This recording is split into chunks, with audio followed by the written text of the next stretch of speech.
Друзья, всем привет! Привет всем подписчикам с моего канала.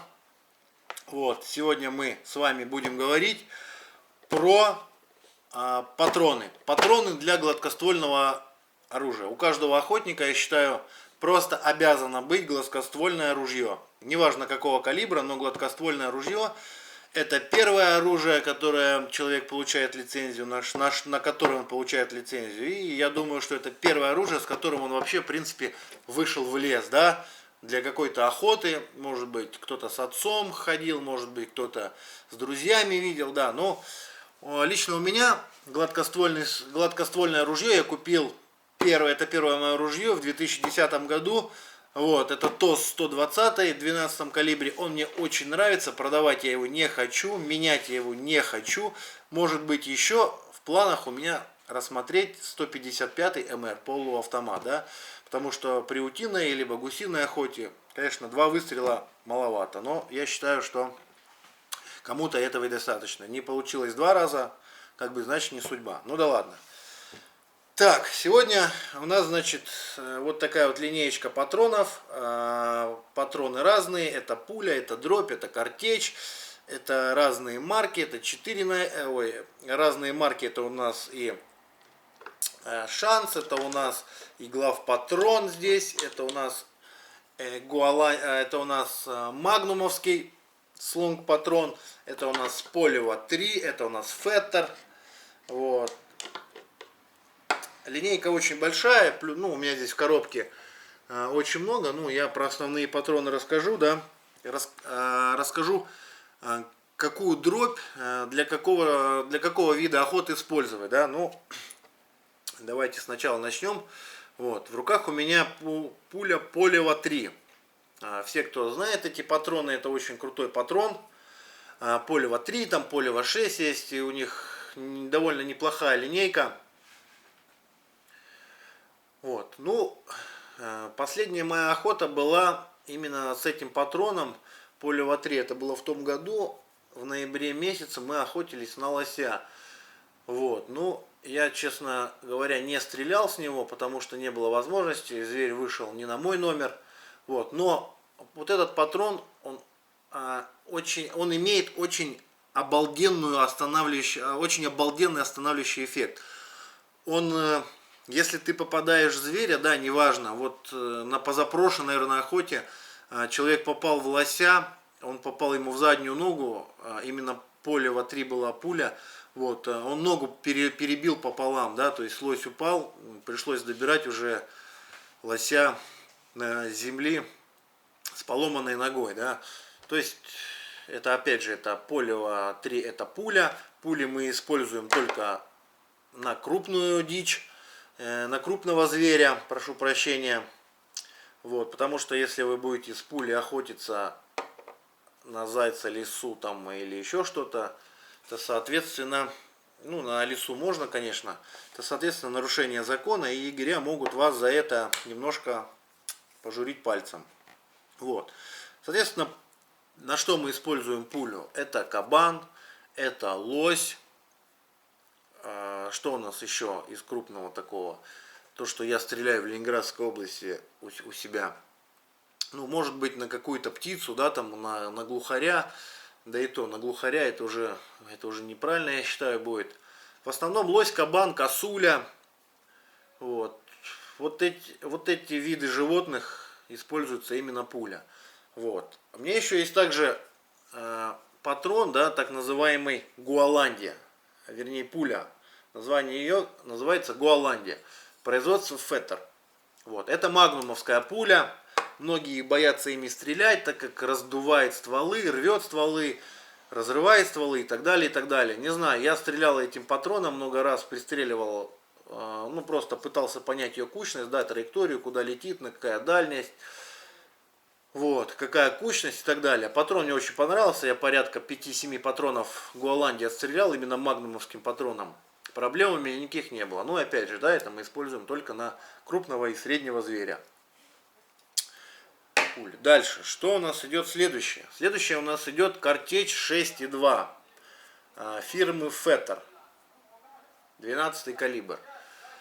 Ну, 6,2 это так называемая, ее многие называют, у нее прозвище волчья картечь, да. Ну, многие используют эту картечь именно на волка. Вот. Ну, не обязательно, я и на гуся бывает использую эту картечь, она в принципе неплохая для гуся, потому что если гусь жирный, да, перо большое, как бы тяжеловато даже 4 0 там пробить, но об этом мы еще поговорим. Вот, поэтому я стреляю в основном вот 6,2 беру, и он как у меня универсальный патрон.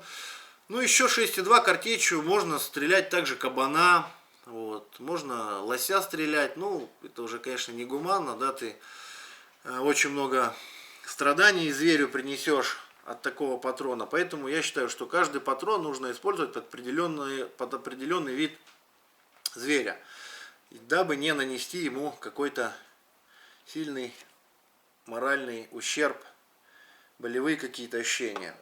Вот. Так что вот что касаемо картечи. Дальше у меня есть еще картечь, то же самое фирмы Fetter, да, но это немножко другая картечь. Эта картечь у нас полегче, это у нас картечь 5,6. Вот. Здесь уже тоже, она соответственно тоже используется, это уже более мелкая картечь, она используется, как я ее использую. Я ее использую для гуся, то же самое, для глухаря можно использовать эту картечь. Вот, по уткам не советую стрелять, это тоже издевательство над птицей будет. Вот, это у нас получается, если у нас картечь 5,6, 32 грамма, да, то картечь 6,2 у нас получается уже, заряд пороха, да, везде 32 грамма, да, это у нас размер дробины, прошу прощения. Другое. Так, дальше посмотрим мы еще на такой, это у нас тоже пуля. Вот, пуля от глав патрона. Вот. Ну, это обычная 70-миллиметровая пуля. Она у нас тоже заряд пороха 32 грамма. Она не магнумовская. Просто патрон для охоты, как я его использую тоже на крупного среднего зверя. Кабан, вот, лось. Вот, лоси от этих пуль ложатся на раз, как бы. Тут вариантов у них нет. Даже может быть лучше, чем от нарезного. Так, следующий у нас патрон идет, это шанс, это у нас идет 4,0. Ну, 4,0 это уже патрон, конечно, интересный. Здесь уже у него радиус больше. Здесь уже можно и глухаря, это именно патрон используется, да, он под глухаря, для лисы, для гусей. Вот, тут у него уже линейка поражение дичи намного больше, чем на картечи, да, потому что картечь все-таки она намного крупнее и намного йота меньше, нежели чем в 4,0. Вот, соответственно, радиус поражения от 4,0 у нас будет намного больше. Так, следующий патрон, какой я вам хотел рассказать, это у нас патрон. Так, вот он. Вот. Это у нас патрон Fetter 7. Ну, 7. Для чего? Опять же, ребят, все, что я говорю, да, патроны для каких видов зверей, это я ни в коем случае не пытаюсь поспорить с какими-то более опытными охотниками. Может быть, я что-то говорю неправильно, да, я приветствую, пишите в комментарии.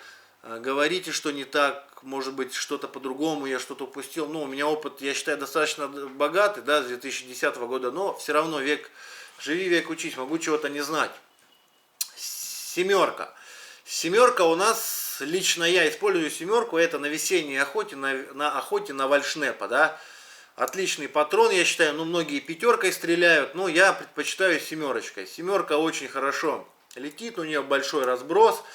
Я стреляю всегда контейнерами. Вот, это контейнерный патрон. В чем различие для тех, кто не знает контейнера и не контейнера, да? Вот этот промежуток дроби, вот это расстояние, где лежит дробь, вот, данный патрон, он контейнерный. То есть дробь находится в пластиковом контейнере, вот, и вылетает, соответственно, вместе с контейнером и раскрывается уже около, наверное, может быть 20-15 метров после того, как она вылетела. А бесконтейнерная дробь, то есть ты стреляешь, как только дробь покинула канал ствола, она начинает расходиться. То есть, соответственно, радиус поражения тут уже, если, допустим, стрелять вальшнепотом до 40, может быть 50 метров, уже нет смысла без контейнерной дробью. Но я не стреляю, потому что это все подранки, это потом они где-нибудь все равно упадут и, может быть, умрут. Вот. Еще семерочку используют на зайчика, на утку используют семерку.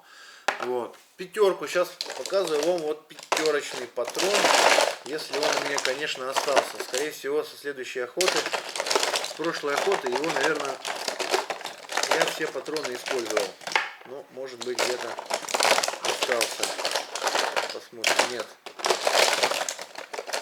Не найду я его.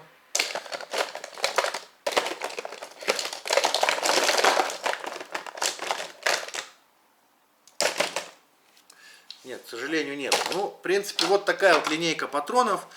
Опять же, ребят, если что-то где-то рассказал неправильно, у кого-то другое мнение по поводу этих патронов, у кого-то другое мнение, их предназначение по какому-то зверю, птице, дичи, да, пишите в комментарии, задавайте вопросы. Может быть, кстати, планирую в ближайшее время эти все патроны отстрелять, показать, да, кучность их, по мишени, дальность и так далее. Вот. В принципе, наверное, все. Всем, кому интересно, ставим лайк, поддерживаем канал. Будет еще очень много интересных видео. Предыдущее видео у меня было про нарезной патрон 308 калибра 7,62 на 51. В принципе, все. Всем пока. До новых встреч. Ждем новых видео. Пока.